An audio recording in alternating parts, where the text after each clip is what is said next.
Hello and welcome to the Temple of Tomes with your host, Indie Comics Jones. Today is April 8th, 2021, and this is episode 267. Hey, we have a double header today. We have issues 2 and 3 of Deep Beyond. The reason I'm doing 2 is I didn't realize I was behind. I had actually picked up issue 1 maybe a couple weeks ago, but I didn't know that it was a second printing. February was a little crazy month for me. We had the shop closed down for about a week because of a possible COVID infection. And then we got a really bad week of weather that shut us down for another, not my shop, but the shop I go to, basically. So, anyway, I went to the comic shop and I saw issue 3 was out, and I hadn't seen issue 2, and I asked the store manager, and he said, "Oh yeah, that's issue 2 has been out, and he had an extra copy, so we'll do them all together." So this is a Deep Beyond. Take a quick look at the covers. This is actually a weird cover because the guy there that's supposed to be depicting is actually supposed to be black and a lot thinner. So it's kind of a weird shot there of him, more like this, what this guy looks like here. Still, we do have this going on. So this involves Jolene. We have her here and here, and she has a twin sister that's also a scientist that went down in a submarine, and everybody on there concocted some kind of infection, and they're just trying to figure out what happened to her sister. The sub is resting at the bottom of the ocean, unknown at this point. So let's get to this first one.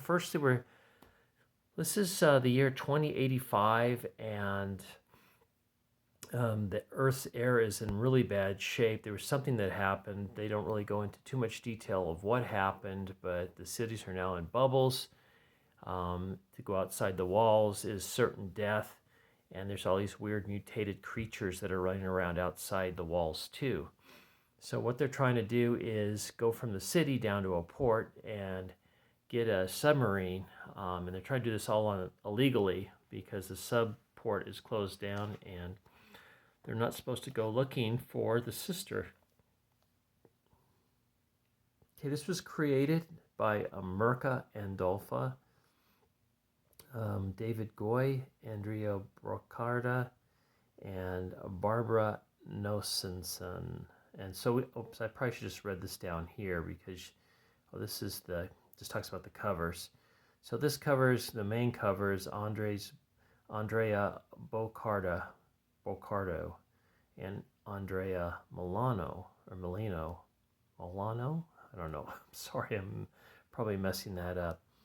But let's go ahead and get into it. If you recall, they were trying to get out to the port, and we get a nice, what this is really great is they give you a good rundown of what has happened so far, and it's very detailed.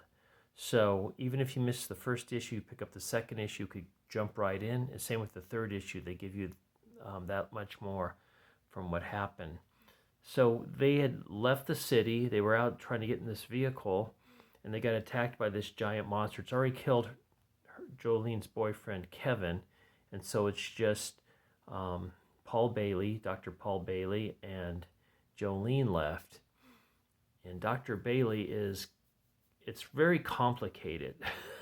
It's like his relationship. He once dated her twin sister, and then they broke up when the twin sister wanted to do this offshore research, and the twin sister ended up marrying another woman named Pam. No, I'm sorry, not Pam. Oh boy, Eve. I'm sorry, Eve.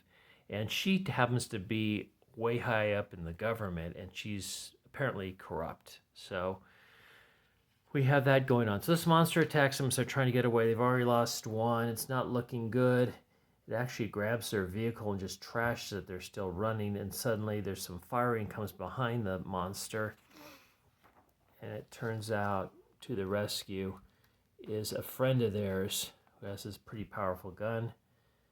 And I'm trying to think of what his name is off the top of my head. But he's able to get them on his truck, and they pull out and head towards the the port. So I guess they were trying to meet up with them, but because they got delayed a little bit, that the monster got them, or got one of them at least. So they're all together in this other van here. And I can't remember all their names, but most of them are scientists. Some are just kind of like soldier type or ship pilots. So they go ahead and make their way. They crash through to the port here. And in the meantime, this is Eve, and she's just waking up from her day. She's getting ready. She gets this holographic image of her boss. It's kind of shady. They never really show who he is, or what he is, or what he looks like. And she's got like this little TIE fighter projection unit that's making this hologram for her. And he's just trying to figure out or get an update of what's going on. They seem to know that there has been a breakout, that someone's trying to go down to the port and get a submarine. And they do make it to the docks. Somehow they go inside, and apparently they've disabled all the security there because the dock is closed down. Well, that even says the docks. So just in case you didn't know. And then they pick up with this older gentleman that's been hanging out with them as well. Now, they've been really ragging on Paul. Everybody's just unmerciful to him, and they call him a wimp and coward and all kinds of things. Just not very nice to him. And especially Jolene seems to really have a grudge against him. And somehow Eve, who's controlling the corporation, she seems to know that Bailey is with them for somehow. I'm not sure how that all worked, if they got some kind of video feed somehow, but she is aware that Dr. Paul Bailey is with them. So using Dr. Bailey's help, they're able to kind of activate the docks without activating all the security. And they start to load onto the one of the submarines that they've figured out is working. When all of a sudden all the alarms start going off, something somehow got triggered. And now the Eve and this other gentleman here is watching the progression of the crew on the screen. So they just barely get out before the whole thing collapses. However, the old guy does die helping Paul Bailey get around. So now Dr. Bailey has that on his soul as well, as we see the sub going underneath the base and taking off. And that's where we end. So we're not going to look at the rest of the book because we want to get to book 3. The same crew's working on it as the last one. Let's take a look at the cover real quick. And I'll say the twins both have this 3-leaf clover tattoo on them, so that's kind of their identifying mark.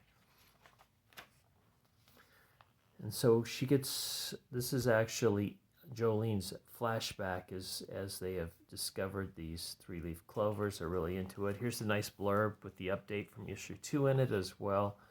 And it kind of goes on this. She's actually dreaming all this because they're progressing in age rather quickly. And you can see at the end there, her sister Pam is actually starting to melt by this infection she's got with all these weird spiders. And she snaps out of it suddenly. She says, "Oh, I was just dreaming," and she's all sweaty and everything. So for some reason she's playing with the spider. They never really explain what the spider is all about. But she just kind of has a discussion with Dr. Bailey. They're kind of running on... they're doing silent running, so to speak, so they're not picked up. Their radio signals are not picked up by anybody. And so what they figure out they can do to find the wreck is, this wreck has got a lot of toxology in the water around it, so they're going to use the sensors on their sub to kind of sniff out where the other sub might be, and they actually do find it. Now we get this blurb here about there was a terrorist attack in the first issue, and they just kind of, Eve is going through, giving a speech here, and they're identifying the people that stole the sub as the terrorists, which isn't the truth. So they're going to be the fall people for this. So there's something else going on in this. We just don't know. So there's a lot of conspiracy going on, which is kind of cool. And so they go to walk across the ocean floor to the wrecked submarine, and they do once again get attacked by a giant creature. And this time they don't lose anybody. They're able to get away and get into the broken sub. They do an accounting of everybody that's dead. There's 6 bodies they find, and there were 7 from the crew. There's one life pod missing, so they're thinking Pam was in that, because none of these people, even if they're not recognizable any longer, has the 3-leaf clover tattoo on their arm. So they still think there's a chance Pam might still be alive. They find this weird inscription because they're trying to figure out which way she would have gone. And this whole formula, they believe this is directions for a map. And suddenly there's a shift on the sub that they're in. And they have visitors, basically. They can actually see the arc welder just cutting right through the steel there. And once it's open, there's 3 soldiers there to arrest them, calling them terrorists and everything. So I'm not sure how exactly they got there so fast, but somehow there might be somebody might be a mole on the ship, or the other sub at least. They are able to get past these 3 soldiers and make a break for it. Dr. Bailey's suit does get a hole shot in it, so it's been compromised and he might end up with the virus. They get to their escape pods and they're able to shoot out really quickly, and they're on their way. So they got past the soldiers,